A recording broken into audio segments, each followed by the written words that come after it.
vida, o que Cristo no está en verdad en mi vida,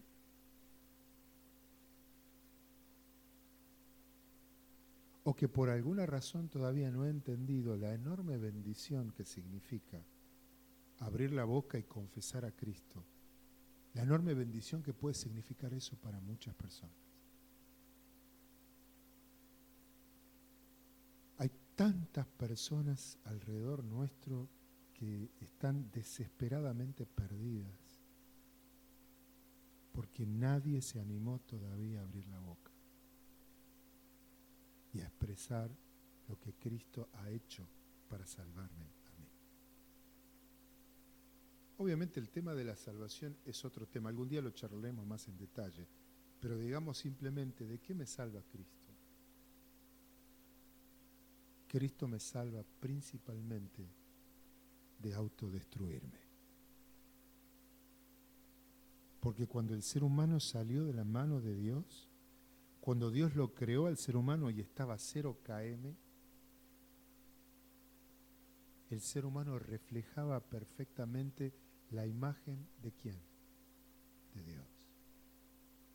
Pero cuando los seres humanos nos separamos de Dios, esa imagen de Dios se desdibuja de nosotros y nos transformamos en bestias.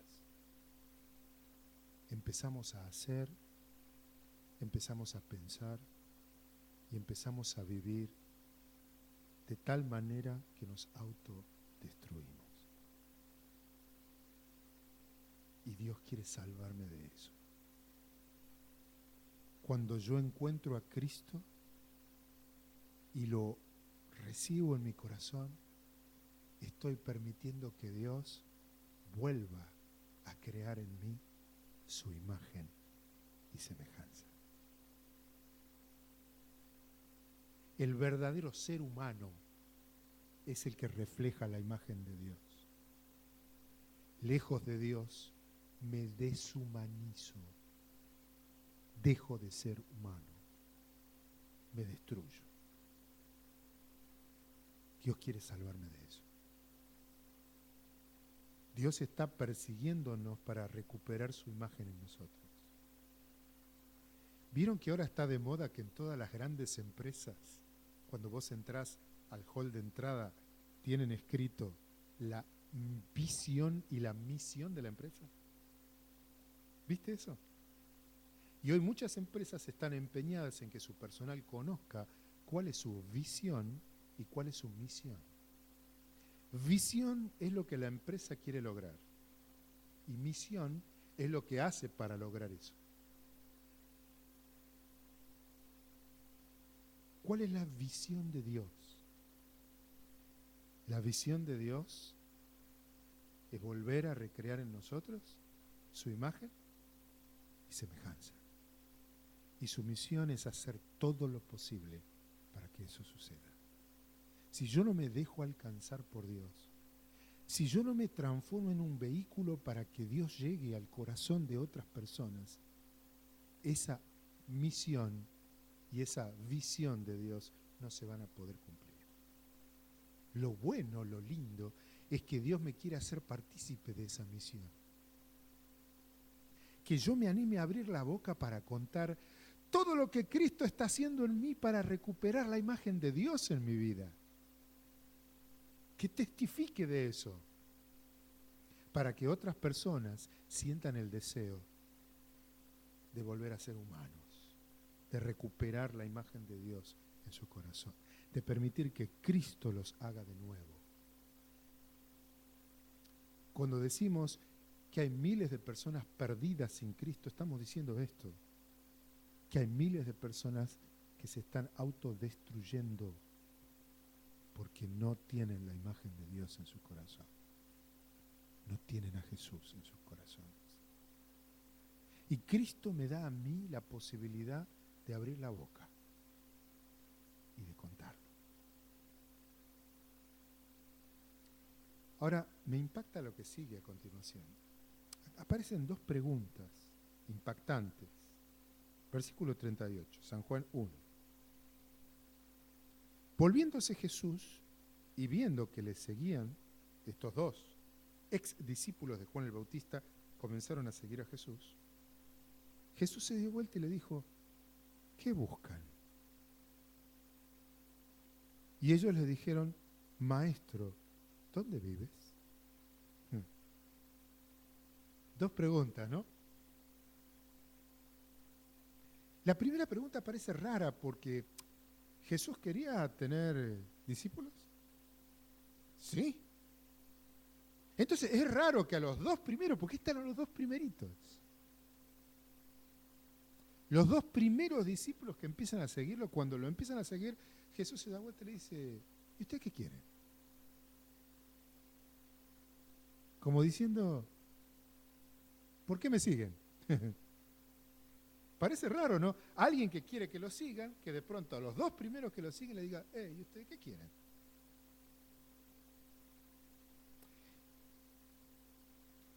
Y aquí me habla de lo que significa ser discípulo de Cristo. Es como que Jesús me invita a analizar los motivos por los cuales yo estoy siguiendo a Cristo. ¿Por qué sos cristiano e hijo de Dios? ¿Por qué seguís a Cristo? ¿Estás seguro de lo que estás haciendo? ¿O todavía tenés dudas?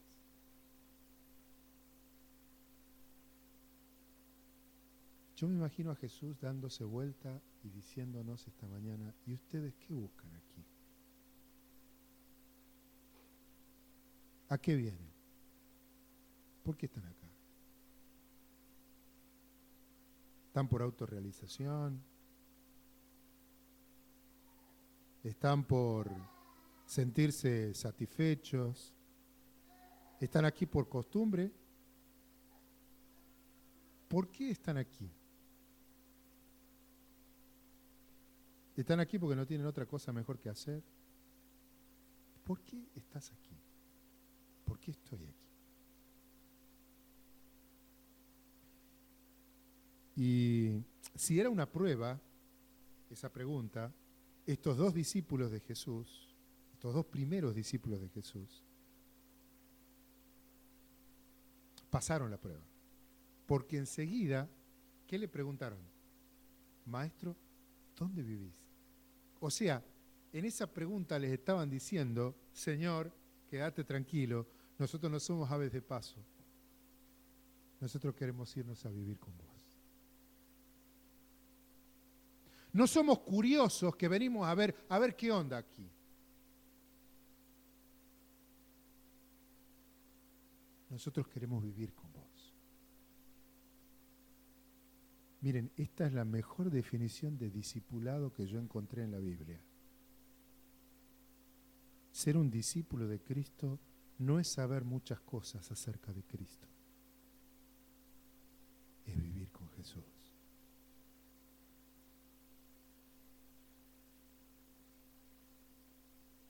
Es vivir con Cristo.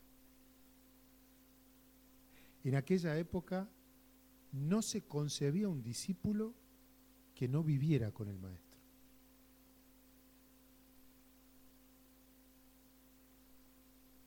¿Qué clase de discípulo soy yo? ¿Soy de esos que estamos enamorados de las ideas de Cristo? ¿O vivo con Cristo? Porque ser discípulo de Cristo es vivir con Jesús. Si Jesús no es parte de mi vivencia diaria, estoy lejos de ser un discípulo de Cristo. Tal vez puedo ser un admirador de Cristo, de la enseñanza de Cristo, pero no un discípulo, porque discípulo, posta, es el que vive con Cristo. Es el que le dice al Señor, Señor, ¿dónde vivís? Porque yo me voy a vivir con vos. Yo quiero vivir con vos. Solo el que vive esa experiencia, solo el que tiene la experiencia de vivir con Cristo, tiene algo para decir sobre Cristo. No es lo que yo sé acerca de Cristo, es lo que permito que Cristo haga en mí. Es vivir con Cristo lo que me hace cristiana, cristiano. Es vivir con Cristo lo que me hace discípulo, discípula de Cristo. No cuánto sé sobre Cristo. Porque conocer realmente es ser transformado por lo que uno conoce. Si no, es solo teoría pura. Cuando yo tengo esta clase de experiencia, cuando yo vivo con Cristo, voy a tener algo que contar sobre lo que Cristo está haciendo en mi vida. Sobre lo que Cristo me permite descubrir de mí mismo, sobre lo que Cristo me ha permitido descubrir de Él, o sobre lo que Cristo está transformando en mi vida, o sobre lo que Cristo me está permitiendo hacer por otros en su nombre.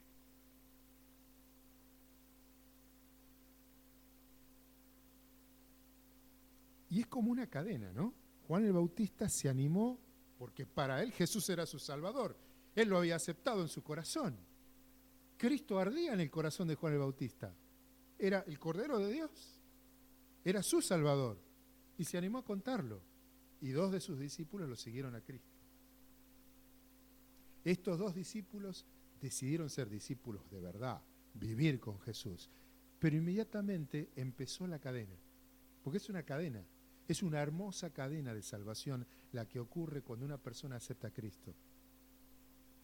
Cuando estos 2 discípulos, ex discípulos de Juan el Bautista, ahora discípulos de Cristo, comenzaron a vivir con Jesús, no pudieron guardárselo para ellos solos.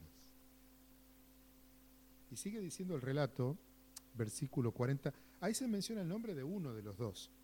La verdad que del otro no sabemos el nombre, de estos 2 ex discípulos de Juan, no sabemos qué discípulo de Cristo era. Uno sí sabemos que era Andrés. Dice el versículo 40, Andrés, hermano de Simón Pedro, era uno de los 2 que habían oído a Juan y habían seguido a Jesús. Y este halló primero a su hermano Simón y le dijo, hemos hallado a Cristo. Increíble. Algunas cosas que me impactaron de esto. Andrés, también como Juan el Bautista, descubrió que Cristo era su Salvador. Y no pudo quedarse callado. Y está bien. El impulso que a veces Dios pone de ir a predicar, no sé, en la China, en Afganistán, en la villa que está de aquí a 3 kilómetros, o en el geriátrico que está aquí a la vuelta, o en la cárcel que está allá. Está todo bien. Pero ¿a quién buscó primero Andrés?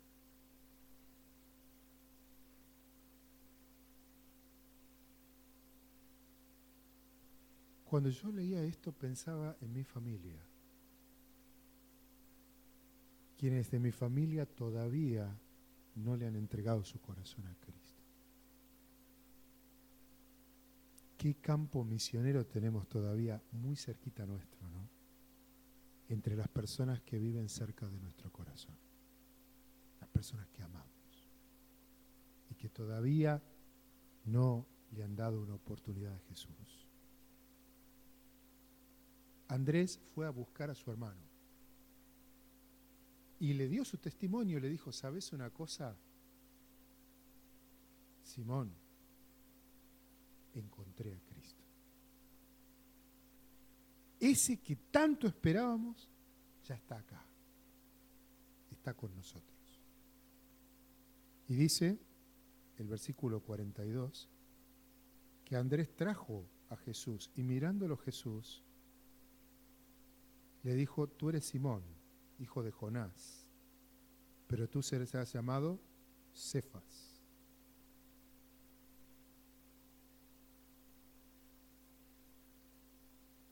Y esto también es inevitable. Cuando una persona viene a Cristo, no sigue siendo la misma persona.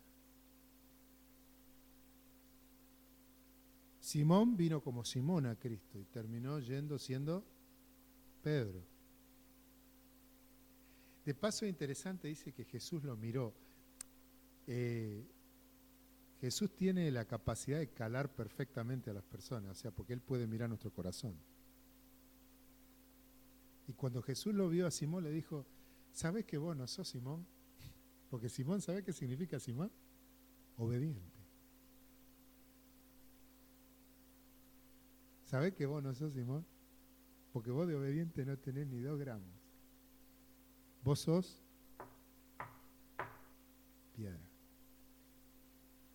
Pero quédate tranquilo, porque yo voy a ablandar la piedra. Porque Cefas, Pedro, significa piedra. Vos sos una piedra, pero quédate tranquilo. Yo te voy a ablandar. Porque una persona que viene a Cristo nunca sale de ahí siendo el mismo.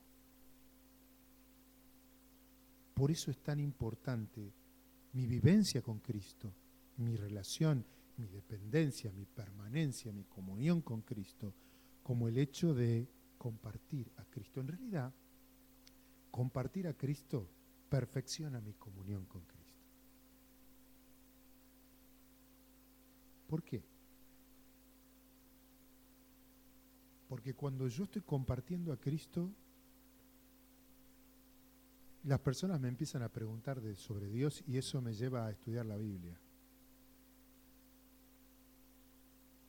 Cuando yo estoy compartiendo a Cristo, me empiezo a preocupar honestamente por esas personas y empiezo a orar por esas personas. Y cuando las invito a la iglesia, me aseguro de que si vienen a la iglesia, que yo esté en la iglesia. Porque no tiene sentido que les diga que vengan y que no me encuentren aquí. Fíjate cómo testificar de Cristo me ayuda a leer más la Biblia, a orar más y a estar en la iglesia. Perfecciona mi comunión con Cristo. Dios lo sabe, por eso me dice que lo viva. Pero ¿sabe quién más lo sabe? El enemigo de Dios. Por eso el enemigo de Dios quiere evitar a toda costa que nosotros participemos de la misión, que nos transformemos en mensajeros de Cristo. Que tengamos urgencia por contarle a las personas quién es Cristo para mí y qué está haciendo Cristo en mi vida. Primero asegúrate de eso. Asegúrate de que Cristo esté pudiendo trabajar en tu corazón. Porque, ¿sabés? Nadie da lo que no tiene. ¿Cómo comparto a Cristo si Cristo no es una realidad en mí? Anoté algunas razones por las cuales Dios nos entregó la misión, la necesidad de ser mensajeros, la necesidad de compartir, la necesidad de testificar. Necesitamos, Dios insiste en que yo abra mi boca y que sea su mensajero, su misionero, porque hay mucha gente perdida. Muchas personas perdidas. Muchas personas que están autodestruyendo su vida porque viven lejos de Dios. Es como dice Pablo en Romanos, ¿no? Si vos lees Romanos así a vuelo de pájaro, resumiendo los capítulos, en el capítulo 1, el apóstol Pablo dice que los que no son judíos están perdidos. En el capítulo 2 dice que los judíos están perdidos. En el capítulo 3 de Romanos, Pablo dice que todos estamos perdidos. No hay justo ni aún uno. En los capítulos 5 y 6, Pablo dice que en Cristo Dios me ofrece la posibilidad de reconciliarme con Él, por su gracia, gratuitamente.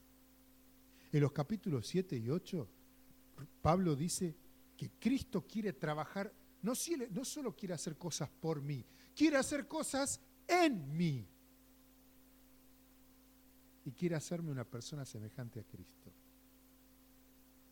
Y en los capítulos finales, el apóstol Pablo dice que sin Jesús estamos perdidos. Sin Jesús nos autodestruimos. Sin Jesús borramos cada vez más la imagen de Dios en nosotros y empezamos a pensar, a sentir y a hacer cosas que nos destruyen.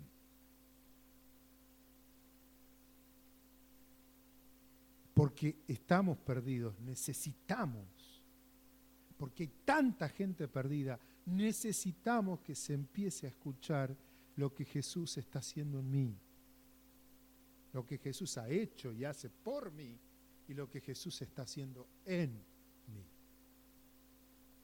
Necesito empezar a levantar a Cristo. ¿Por qué más Dios me invita a participar de la misión? Porque si nosotros no nos animamos a abrir nuestra boca, la iglesia va a empezar a envejecer. Siempre me ha impactado estos últimos años esos avisos clasificados que aparecían en distintos lugares del mundo desde pueblos pequeños de España, donde invitaban a matrimonios, especialmente de América Latina, a irse a vivir a esos pueblos. Les pagaban el pasaje, les pagaban una casa y les daban trabajo. ¿Para qué? Para que se reprodujeran y tuvieran chicos. Porque de esos pueblos hacía años que no había nacimientos. Así que ese pueblo estaba destinado ¿a qué? A desaparecer. ¿Y sabes que a la iglesia le puede pasar lo mismo? Si en nuestra iglesia no hay nacimientos, si no hay nuevas personas que vengan, ¿qué va a pasar? No va a envejecer. No va a haber una nueva generación que tome la posta. Es un círculo virtuoso. Las personas que necesitamos dentro de la iglesia están afuera. Los recursos que necesitamos en la iglesia están afuera. Están esperando que nosotros vayamos a buscarlos. También es un medio para unir a la iglesia. Cuando nosotros nos embarcamos en la misión, eso une a la iglesia. Me acuerdo de los discípulos, ¿no? Cuando uno lee Hechos, ¿cómo estaban ellos antes del Pentecostés? Separados, llenos de celos, recelando el uno del otro, juzgándose todo el tiempo, criticándose todo el tiempo, divididos, separados.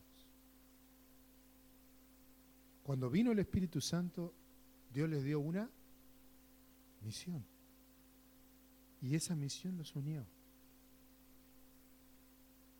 La misión también nos une como hijos de Dios. Porque si vos estás embarcado en la misión, vos estás embarcado en la misión, vos estás embarcado en la misión y yo también, estamos unidos en Cristo.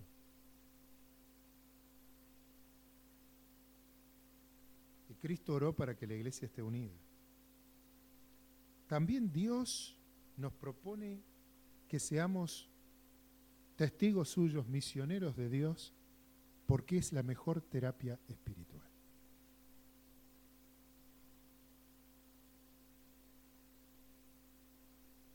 Me acuerdo cuando yo empezaba mi ministerio pastoral, un pastor de muchos años, el pastor Escarchela, tal vez alguno lo escuchó nombrar.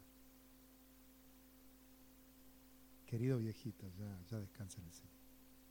Me regaló varios libros. Tengo algunos libros que atesoro que me los regaló él. Y él me decía, acordate de una cosa, si tu iglesia trabaja, no te va a dar trabajo.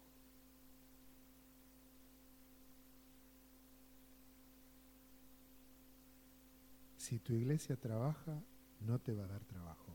Porque cuando estamos ocupados en compartir a Cristo, no tengo tiempo para estar mirando cómo viene vestida fulana, qué dice sutano o cómo se para perengano. No tengo tiempo para eso. Estoy ocupado en ayudar a que las personas se encuentren a Cristo. Principalmente las personas que amo y que me rodean. Y lógico que sea así. Por eso Elena de White tiene una cita cortita. Esas citas cortitas a mí me gustan, porque cortita pero así, ¡pum!, bomba. Hechos de los Apóstoles 101 dice, la formalidad y el farisaísmo se combaten con el servicio activo.